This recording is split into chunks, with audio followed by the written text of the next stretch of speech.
आप सभी का स्वागत है हमारे YouTube चैनल CITS या इलेक्ट्रीशियन प्रैक्टिकल पर। मैं कुलदीप कुमार कटारिया JVC NSTI कानपुर से। ये video ITI, diploma, BTech, CITS या जो भी अदर गवर्नमेंट जॉब के स्किल टेस्ट होते हैं उनके लिए बहुत ज़्यादा इम्पोर्टेंट है। तो अगर वीडियो आपको अच्छी लगे तो प्लीज़ इसे लाइक करें, चैनल को सब्सक्राइब करें, वीडियो को ज़्यादा से ज़्यादा शेयर करें। एक बार आप सभी का फिर से स्वागत है हमारे YouTube चैनल पर। आज मैं आपको MCB मिनिएचर सर्किट ब्रेकर के बारे में बताऊंगा। ठीक है, ये हमारी एक MCB है, देख सकते हैं आप, ये रही। ठीक है, इस तरीके से देखेंगे तो ग्रीन पोल की है, ग्रीन कलर का इसका लीवर है। ठीक है, ये इसका इनपुट पोल है, ये उसका आउटपुट पोल है MCB का है। ठीक है, ये इनपुट है, ये आउटपुट है। आप ये भी पढ़ सकते हैं, देखिए स्टैंडर्ड, ठीक है, कॉप 240 415 वोल्ट। ठीक है, और 9 किलो एम्पियर तक की करंट झेल सकती है। इस पर लिखा हुआ भी ऑफ और ऑन। ठीक है, अब इसको खोलने का तरीका मैं बता देता हूँ आपको। यहाँ पे इनकी रिबिट लगी रहती है, रिबिट।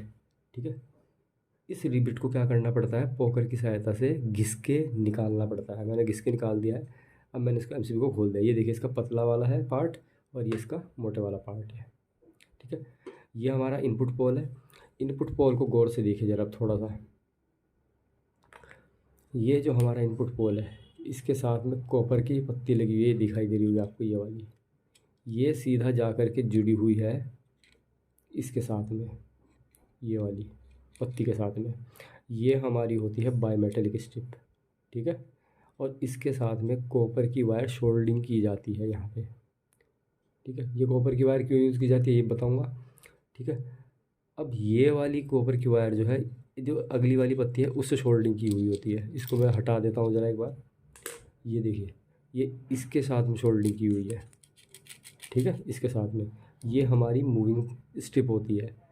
ठीक है, और ये हमारी होती है फिक्स वाली स्ट्रिप। ठीक है, फिक्स कॉन्टैक्ट ये है, मूविंग कॉन्टैक्ट हमारा ये है। अब एक बार मैं इसको ऑपरेट करके दिखाता हूँ, आपको दिखाई देगा क्लियर कि कौन सा मूविंग है कौन सा फिक्स है। ठीक है, आपको दिखाई दे रहा होगा। ये जो कॉपर की वायर लगाई गई है, ये इसी वजह से लगाई गई है कि जिससे कि ये आसानी से ऊपर नीचे उठ सके, ये आसानी से ऊपर नीचे हो सके, इसलिए लगाई गई है। अब ये फिक्स वाला जो कॉन्टैक्ट है, इसके साथ में ये कोयल लगाई गई है। आप देख सकते हैं, ये फिक्स वाली जो सप्लाई कॉन्टैक्ट है, इसकी ये सीधा सीधा पत्ती यहाँ से आ गई और यहाँ से जो ये ऊपर कोयल है, इसको यहाँ पे शोल्डिंग कर दिया गया है। शोल्डिंग करने के बाद करंट यहाँ से जाएगी और सीधा आपकी इस वाले आउटपुट वाले पोल पर निकल जाएगी। ठीक है, अब थोड़ा सा इसकी वर्किंग को समझते हैं। होता क्या है, देखिए इसमें होता ये है, पहली चीज़ ध्यान रखना, जब भी कभी भी शॉर्ट सर्किट की कंडीशन आती है, जब कभी शॉर्ट सर्किट की कंडीशन आती है तो करंट की वैल्यू बहुत तेज़ी से बढ़ती है। ठीक है, करंट की वैल्यू जो है बहुत तेज़ी से बढ़ती है। बहुत तेज़ी से जब बढ़ती है करंट की वैल्यू, तो जो बायमेटेलिक स्ट्रिप है ये वाली, ठीक है, तो ये क्या करती है, मुड़ती है। ठीक है, मुड़ करके क्या करती है, नीचे की ओर इस कॉन्टैक्ट को खींचती है। जैसे इस कॉन्टैक्ट को नीचे की ओर खींचती है, इसके नीचे आपको एक प्लास्टिक की स्ट्रिप दिखाई दे रही होगी। ये दिखाई दे रही है। एक सेकंड रुकिए, मैं दिखाता हूँ आपको। देखिए, मैं इधर छेड़ रहा हूँ, उधर हिल रही है आगे की साइड में, दिखाई दे रहा है। ये मैं छेड़ यहाँ पे रहा हूँ, इस जगह पे। ये देखिए, यहाँ पे देखिए गौर से देखिए, मैं इसको यहाँ छेड़ूंगा और उस साइड में हिलेगा ये देखिए, मैंने इसको छेड़ा। ठीक है, ये जो है, ये यू शेप की पत्ती रहती है, यू शेप की प्लास्टिक की पत्ती इस तरीके से बनाई जाती है, यू शेप की। मार्कर से बना के दिखा देता हूँ आपको। इस तरीके से प्लास्टिक की होती है, जो बायोमेटेरियल स्ट्रिप के नीचे लगी हुई है। आप देख भी पा रहे होगे, मैं आपको दिखाता हूँ एक बार दोबारा से। इसको गौर से देखना थोड़ा सा। यहाँ पे है ये पत्ती, इसको थोड़ा जूम कर देता हूँ मैं। ये आपको पत्ती दिखाई दे रही है, ये वाली। ये देखिए, मैं इसको यहाँ से हिला रहा हूँ, ये देखिए यहाँ से, और वो ऊपर से हिल रही है ये। ठीक है, तो ये बायोमेटेलिक स्ट्रिप के नीचे लगी रहती है। आपको दिखाई भी दे रहा होगा कि बायोमेटेलिक स्ट्रिप के नीचे है। अब क्या होता है, जैसे ही करंट ज़्यादा जाएगी तो क्या होगा, ये नीचे की ओर मुड़ेगी। नीचे की ओर जब मुड़ती है तो ये ऊपर से इसको लीवर को नीचे की ओर खींच देती है। देखिए होता क्या है, मैंने लीवर को ऊपर किया, अब देखिए वो जो पत्ती थी वो दब गई है इसके साथ में, लीवर के साथ में, और दूसरी पत्ती यहाँ पे है, ये जो बायोमेटेलिक स्ट्रिप के ठीक नीचे है। ठीक है, अब जैसे मैं इसको नीचे करूँगा, ठीक है, देखिए दोबारा दिखाता हूँ एक बार आपको मैंने क्या किया, इसको ऑन कर दिया एमसीबी को। ठीक है, अब देखिए जैसे मैं इस बायोमेटेलिक स्ट्रिप को नीचे करता हूँ वो ऊपर से ऑफ कर देती है। ठीक है, तो यहाँ पे एक अरेंजमेंट लगा रहता है ओवरलोड कंडीशन में कि जब मोटर हमारी या कोई भी चीज़ हमारा सर्किट जो है ज़्यादा करंट लेगा तो बायोमेट्रिक नीचे होगी, नीचे होते ही क्या होगा, ये वाली पत्ती जो है ये ऑपरेट होकर के क्या करेगी, इसको नीचे कर देगी। ये होता है ओवरलोड की कंडीशन के लिए, जब आपकी मशीन जो है ओवरलोड होती है उसकी कंडीशन के लिए ये होता है। अब मान लो शॉर्ट सर्किट हो गया, शॉर्ट सर्किट में ध्यान रखना हमेशा, शॉर्ट सर्किट में करंट का मान बहुत तेज़ी के साथ बढ़ता है। ठीक है, अब बहुत तेज़ी के साथ बढ़ेगा तो नॉर्मल सी बात है, जो ये कॉइल है हमारी, ये वाली कॉइल, इसके अंदर भी करंट की वैल्यू बहुत तेज़ी से बढ़ेगी।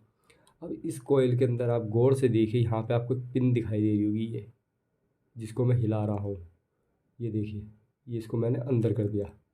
ठीक है, तो ये क्या होता है, मैग्नेटाइज होती है, और मैग्नेटाइज होने के बाद में क्या होता है, गोली की स्पीड से तेज़ी के साथ ये पिन बाहर निकलती है।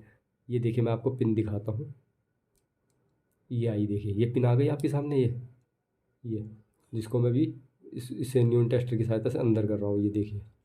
तो ये क्या होता है, गोली की स्पीड से बाहर आती है और इस लीवर के ऊपर बहुत तेज़ी से प्रेशर बनाती है, तो जिससे क्या होता है, ये हमारा लीवर जो है डाउन हो जाता है। ठीक है, तो सीधा सीधा एमसीबी की वर्किंग समझ में आ गई आपको कि किस तरीके से वर्क करती है। ध्यान रखना, एक क्वेश्चन पूछा जाता है कि ये नैनो सेकंड पे वर्क करती है। ठीक है, नैनो सेकंड पे। अच्छा, ये क्या चीज़ दी है हमें, ये चीज़, इसको ज़रा बाहर निकाल के देखते हैं। ये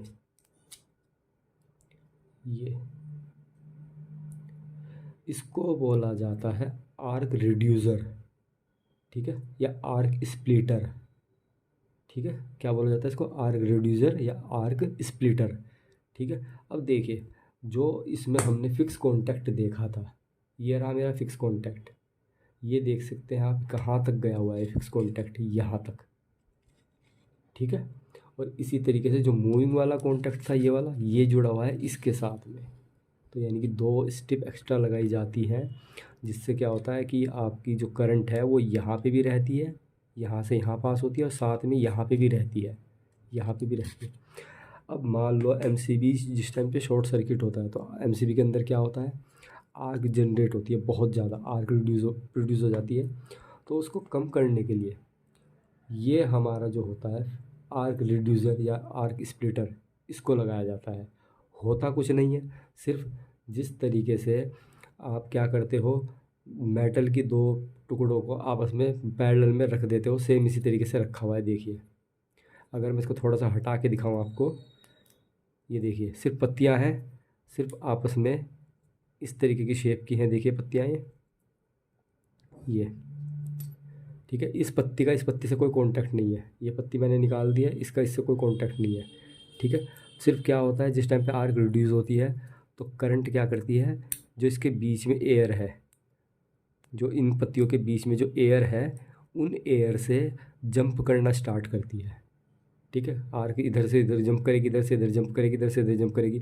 तो धीरे धीरे क्या होता है, जब एयर बीच में आ जाती है तो वो एक इंसुलेटर मटेरियल का काम करती है, तो जिससे क्या होता है, जो आर्क जनरेट हुई है उसको आगे पहुंचने में काफ़ी समय लग जाता है, और जब समय लग जाता है तो वीक हो जाती है वो, और जिससे हमारी आर्क जो है वो रिड्यूस हो जाती है। इसलिए इसका इस्तेमाल किया जाता है आर्क स्प्लिटर का।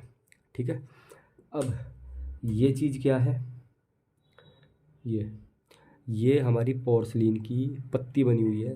देखिए जो आपकी एमसीबी होती है प्लास्टिक की बनी रहती है, अगर ये नहीं लगाई गई तो आपकी देखिए आर्क यहाँ पे भी आ रखी है, इस पत्ती के ऊपर भी आ रखी है आर्क। ठीक है, तो क्या होता है, स्पार्किंग वगैरह इससे रुक जाती है, जो इसकी बॉडी को, इसको बाहर के कवर को ख़राब नहीं कर पाती है, इसलिए इनका पोर्सलिन का इस्तेमाल किया जाता है। ठीक है, तो उम्मीद करता हूँ ये हमारी एमसीबी थी, वर्किंग आपको समझ में आई होगी। ठीक है, तो अगर वीडियो आपको अच्छी लगी तो प्लीज़ इसे लाइक करें, चैनल को सब्सक्राइब करें, वीडियो को ज़्यादा से ज़्यादा शेयर करें। तो ये हमारी एमसीबी थी। ठीक है, मैंने आपको पूरा अच्छे से समझाने की कोशिश की, एक एक चीज़ दिखाने की कोशिश की है। अगर नहीं समझ में आई होगी तो प्लीज़ एक बार कमेंट ज़रूर करना कि आपको समझ में आई है नहीं आई है। मैं आपको फिर और ज़्यादा क्लियर वीडियो बना करके दूसरी एमसीबी, नई एमसीबी ला करके खोल करके सब कुछ आपके सामने इसका ऑपरेशन करके दिखाऊंगा। ठीक है, तो अगर वीडियो अच्छी लगी तो प्लीज़ इसे लाइक करें, चैनल को सब्सक्राइब करें। Thank you.